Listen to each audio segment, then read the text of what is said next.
Coup d'État européen, ça y est, ils crachent tous le morceau avec cet aveu incroyable de Mario Draghi, qui quand même a dirigé la BCE pendant 8 ans, a été Premier ministre également en Italie jusqu'il y a très peu, et qui a dit il faut un État européen. Le mot. Mais on va avoir aussi un vote très important qui a lieu à l'Assemblée nationale française. Et en même temps, plus avance, plus il y a des résistances qui commencent à s'organiser sur ce nouveau traité européen dans différents pays. Je vais vous expliquer tout ça. On va voyager un petit peu. Ce nouveau traité européen, ce coup d'État, on en a parlé il y a peut-être une semaine. Vous retrouverez sur cette chaîne, j'avais appelé ça la vidéo sur cette chaîne, le Parlement européen a voté le traité le plus dingue de l'histoire. C'est ce traité-là, je vais y revenir. Mais là, on a des nouveautés, on a du nouveau. C'est un coup d'État, ça se confirme. Et en France, vous savez que les Patriotes ont lancé la grande pétition nationale contre ce traité, mais on va en profiter pour aller sur le débat sur le Frexit, parce que c'est ça le vrai débat derrière. Vous verrez, tout est dans la pétition nationale, elle est en lien sous la vidéo en description. Si vous ne l'avez pas encore signé ni partagé, c'est le moment de le faire, bien évidemment. Vous trouverez également en lien notre canal Telegram d'ailleurs, les Patriotes. Allez-y, suivez-le. Par ailleurs, je voulais vous rappeler, ça arrive jeudi 7 décembre, là, Paris, 10h matin, place Pierre-Laroque, ouvert à tous, adhérents comme non-adhérents, grand rassemblement sur les effets secondaires parce qu'on est au pied du ministère de la Santé. Aurélien Rousseau sera dans son bureau. Il y aura Myriam Palomba, il y aura Marc Doyer, il y aura des témoignages forts.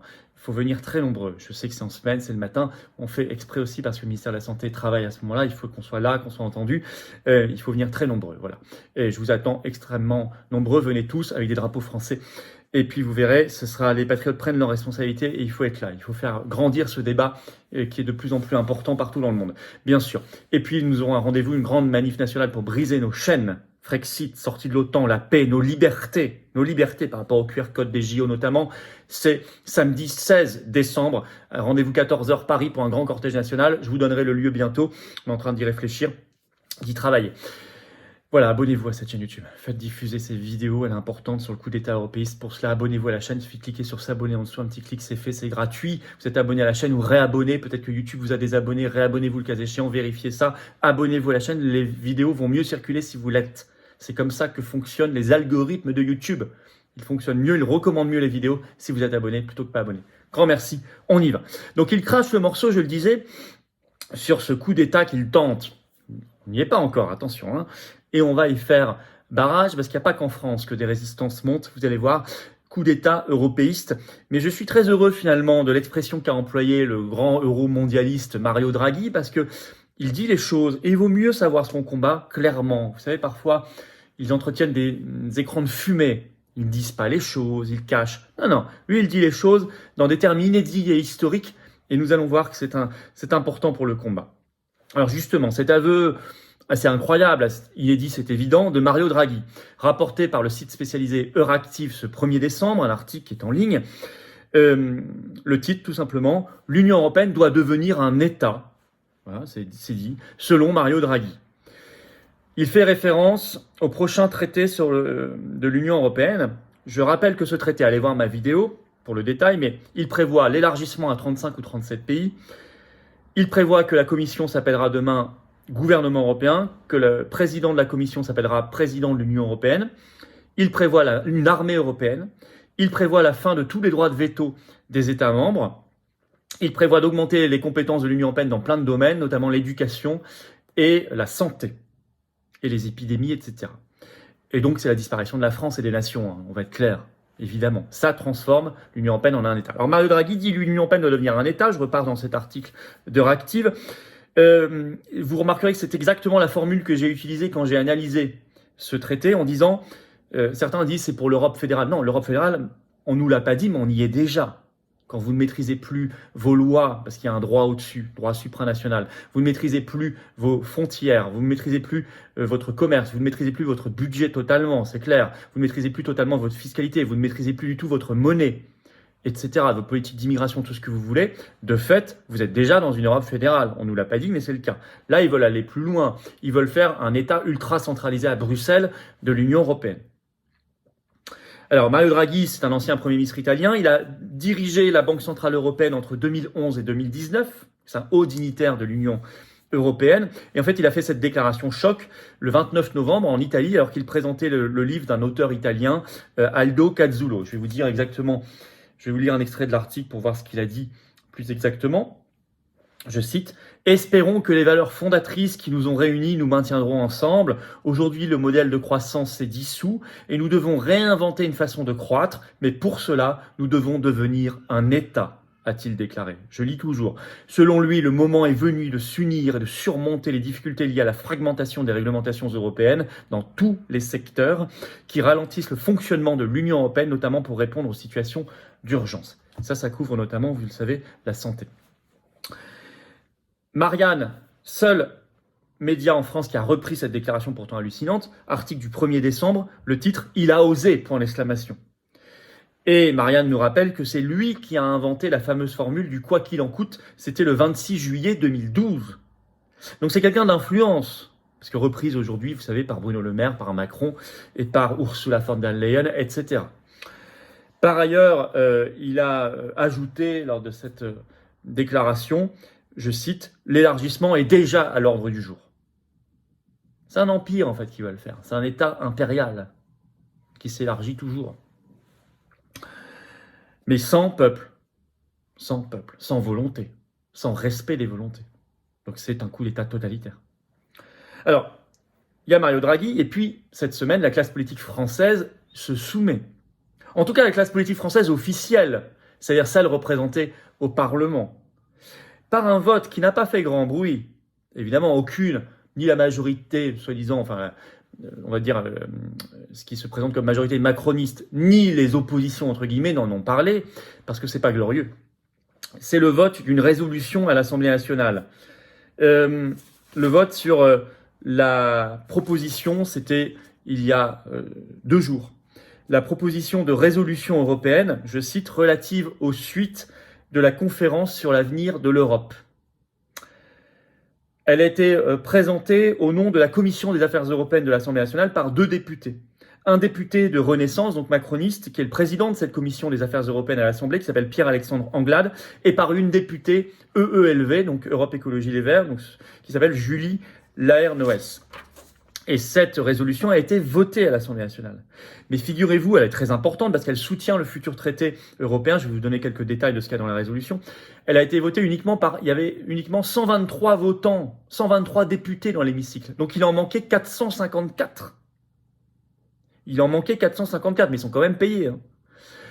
Et moi, je suis pour une règle où à partir de 3 absences, vous perdez, on va dire, le tiers de votre revenu. À partir de 5 absences, vous perdez la moitié. Et à partir de 7 absences, vous perdez toute votre rémunération mensuelle. Mais il faut des règles. Je veux dire, on n'accepte pas ça dans les administrations ni les entreprises privées, évidemment. Il n'y a pas de raison de l'accepter là-bas, encore moins. Donc il n'y avait que 123 votants.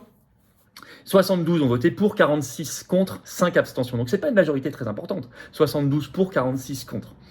Alors, cette résolution, elle soutient le nouveau traité, elle soutient l'élargissement, elle soutient, je cite, la fin du système actuel fondé sur l'unanimité, donc c'est-à-dire elle soutient la fin des droits de veto nationaux, précisant dans tous les domaines des politiques européennes, sauf l'admission des nouveaux États membres, donc il resterait un domaine à l'unanimité, c'est l'admission des nouveaux États membres, tout le reste, on enlève le droit de veto.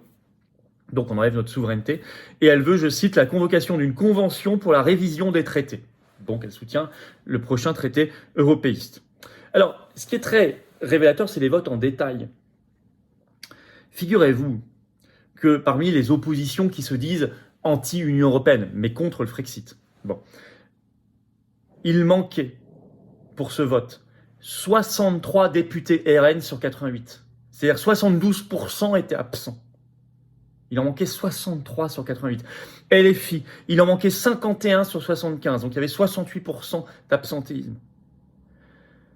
Si ces gens-là avaient été présents, ou même la moitié de ces gens-là avaient été présents, ou même le tiers de ces gens-là avaient été présents, cette résolution ne serait pas passée. Alors ça n'aurait pas bloqué totalement, définitivement le nouveau traité européen, bien sûr, mais ça aurait été symboliquement extrêmement puissant que le premier vote sur ça du Parlement français soit un vote contre. Ça aurait été retentissant. Et ça aurait sûrement permis de mieux faire connaître ce débat et ce traité, parce qu'on en aurait parlé beaucoup plus dans les médias. Donc j'en veux beaucoup, moi, à ces pseudo-oppositions. Mais au moins, les masques tombent. Ils crachent le morceau, un peu comme Mario Draghi, en n'étant même pas là, en prenant même pas la peine d'être là. Mais des résistances s'organisent. Vous savez, plus ils vont aller dans la dinguerie, plus ça va monter. Il y a eu un premier sondage sur ce nouveau traité européen national en Pologne. résultat diffusé dans toute la presse polonaise et notamment repris en France par le site Euractiv ce 1er décembre.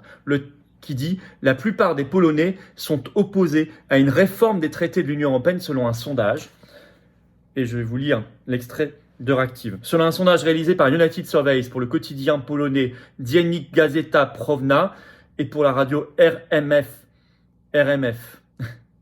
FM, 52% des Polonais sont opposés à la réforme des traités de l'Union. En revanche, 32% des personnes interrogées estiment que le gouvernement polonais devrait accepter les modifications des traités et 15% ne se prononcent pas sur la question. Donc 52 pour, 32 contre, 15 n'ont pas d'avis. Donc c'est largement 52-32, ils ont 20 points d'avance, c'est largement contre ce traité.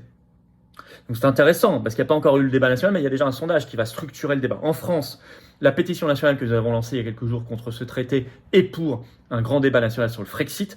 Elle est en lien sous la vidéo en description si vous voulez la signer et la relayer. Elle cartonne, je peux vous le dire. C'est le signe qu'il y a un engouement, c'est le signe qu'il y a un réveil, c'est le signe qu'il se passe quelque chose. Et on va suivre ce qui se passe dans tous les pays voisins. C'est évident. Et je vous en ferai part, bien évidemment. Il faut prendre cette affaire en offensive, pas en défensive. Il faut se dire, on se protège d'un nouveau traité qui va créer un État européen, on va accepter de moins reculer. Non, on n'est pas là pour accepter de moins reculer. On est là pour avancer en offensive. Donc il faut orienter le débat général sur le Frexit. Bien sûr qu'on balaye ce traité, mais on balaye le précédent aussi. On avance sur le Frexit, la sortie de la France de l'Union européenne, notre libération. Et d'ailleurs, le système en est conscient. Le Monde a fait un édito ce 28 novembre. Le titre « Plus les élections européennes approchent, plus elles prennent l'allure d'un référendum pour ou contre l'Union européenne. » Exactement. Ils sont en train de le comprendre. Et ça, c'est vous, c'est nous, la résistance, les patriotes, la résistance, qui sommes en train de structurer à ce niveau-là le débat. C'est parce qu'on est en train de réussir cela.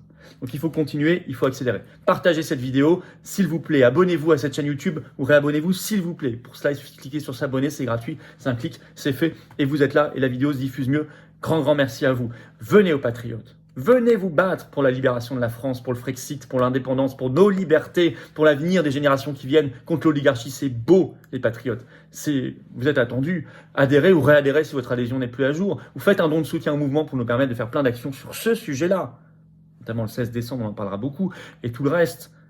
Parce qu'on n'a pas, encore une fois, les millions et les réseaux du système, ni leurs copains, ni toutes leurs aides et leur soutien. Non.